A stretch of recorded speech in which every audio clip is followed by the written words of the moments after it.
People go to bed with one another for various reasons. We were distributing it to high school students, and this had never, all this information had never been available. And there was a radical spin to it. That is, it was saying that lots of all sexuality within, well, whatever boundaries that didn't harm others, I suppose, was not cruel and harmful and abusive, was acceptable. Sex. There are still a lot of schools where students don't get practical information, where they get it too late, or where they only get inadequate or misleading information. So the motivation was to liberate the adolescents, I suppose, of Australia. And ourselves at the same time. Well, there's something in that, but knowing the people involved, I think they were really just trying it on, you know, seeing how far they can go, seeing how far they could push the idea of radicalism of we can do what we like. And they weren't just doing that with the Little Red Schoolbook, they were doing it with argument, you know, what you could say on the media, four-letter words in the media. I mean, Wendy was publishing, you know, pornography and all that sort of stuff. I didn't think it was liberating or path-breaking. Nobody objected to it. She wasn't locked up and arrested for publishing that sort of stuff. And publishing Eskimo Nell, the poem, which they did as well, that didn't really break down any censorship barriers because they'd already gone. Wendy, do you think that with the trial you've made any gains in your fight against censorship? It's hard to tell, but you don't always think in terms of gains. You can't always tell at the time, but I'm glad of everything with you. I've got no regrets at all. At the time, we said we didn't have any limits. And I think a lot of what we were about was really, you know, people, the media would come out and they'd say, student newspaper publishes filth. And to us, you know, it was so over the top. It was a bit of a joke.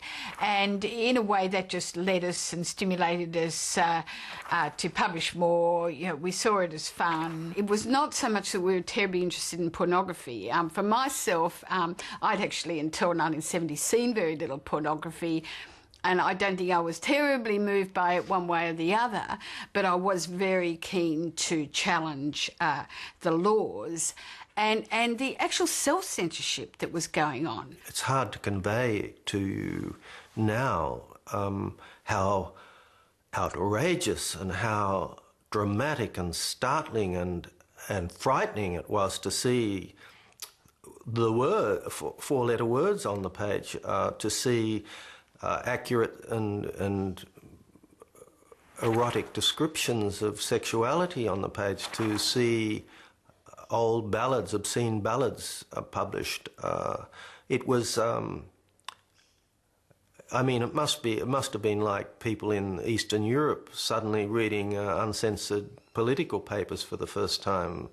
This is the decade which preeminently has seen the victory of the civil libertarian in his age-old battle against what he has called dramatic and literary censorship. And I think it is possible now to assess the results. We were enjoying, as I said earlier, freaking out the authorities, whether they be the university authorities, the churches, the politicians, and so on. So there was an element of, as I said, of nihilistic, of rebellion, where we expected nothing except to enrage them. One of the firmest opponents of literary censorship, Maurice Ernst, now says that this is not what he fought for. Ulysses, yes, he says, but sodomy and masturbation, no. I don't know whether it was in the Little Red Schoolbook, but certainly in Thor there was a female guide to masturbation which opened my eyes, I remember, because one of the methods was allowing a tap pressure of the water to come down onto the clitoris, by somehow the girl arranging herself under the tap in the bath. I thought, well, that's new. We were full of bright ideas. And yet the truth is that, however unwittingly, it was they who opened the gates. And what do their words matter now? There were some elements amongst the Conservatives who saw it as being both filthy and communist. And they also had a rationale that communists were using filth to undermine Western society at the same time. Mind you, many of the communist parties, including the Maoist Party in Australia, were totally against the book because they thought it was filthy. Well, The book is a political document. I think this is fairly obvious, and from very far to the left.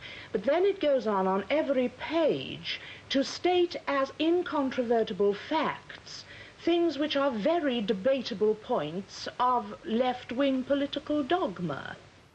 So it is true that part of the accusations against it was that it was a tool of the communists. But the book itself was hardly that.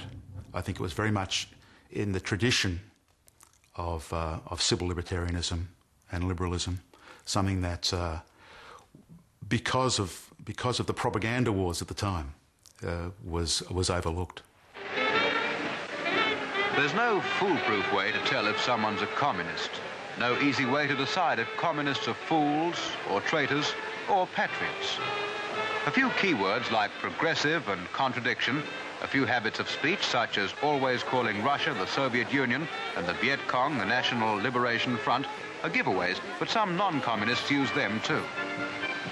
The only way to decide if they're fools and perhaps even traitors is to read their papers and pamphlets as well as those of their opponents. I don't remember any of us seeing ourselves as Maoists. In terms of our relationship to politics, we had no faith or interest in the Labour Party or the Communist Party, and nor the Liberal Party. All of them were repressive. We certainly weren't Maoist revolutionaries, but we knew Maoist revolutionaries. In fact, my brother was a Maoist revolutionary at Monash University, and you know, there would have been things in common with Maoist revolutionaries, but I guess the difference of the people who were based around Tharanka and the publishing of the Little Red Schoolbook in newspaper form was that we were opposed to authoritarian socialism. We were opposed to an authoritarian state, whether it was in a capitalist society or in a socialist society. So we never believed in, you know, the Communist Party, and we never believed in the Leninist state. One of the things to the credit of that 60s movement that I can still say is positive about them is that they were essentially anti-authoritarian. They didn't go wafting off into fantasies. Joe Stalin is a wonderful person. Mao Zedong is heaven on earth. That was the sort of view that the Sydney left, or certainly Sydney left as I knew, wouldn't countenance. What about the authors themselves, though? Were they inspired by the spirit of Marx, or even Mao himself? I still can't remember what situation, at what table, and what... I think I got the idea from Mao. Yeah, okay. And this Red Book for the masses. Yeah. We thought we were part in a cultural revolution in Denmark. That was, as I said, before we really knew what was going on in China. Before we really had the information of this catastrophe in China. It really was. But we had sort of a model there. I mean, in my reading of it, it came more from the kind of Erich Fromm sexual liberation movement that began from some of the Freudian theorists in the early 60s, and which became a kind of popular movement by about 1969, 1970. I don't think it had much to do with Maoism at all. Oh, yes. The Little Red Schoolbook came out of Freudian Marxism. And the idea of the Freudian Marxists was that if you released sexuality, you would somehow overwhelm or undermine capitalism. And this is a very attractive idea, you know, fuck your way to the revolution. But that's the motivation behind it.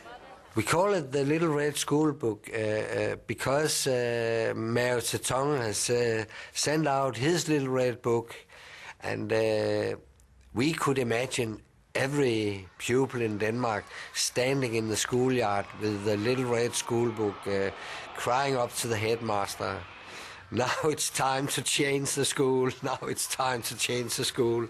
So that was just a funny dream, and that was just to, well, it was a good idea, wasn't it, to follow that. It was sold in a great amount too, everywhere. So we just joined that success, really. That was just a stunt, I think.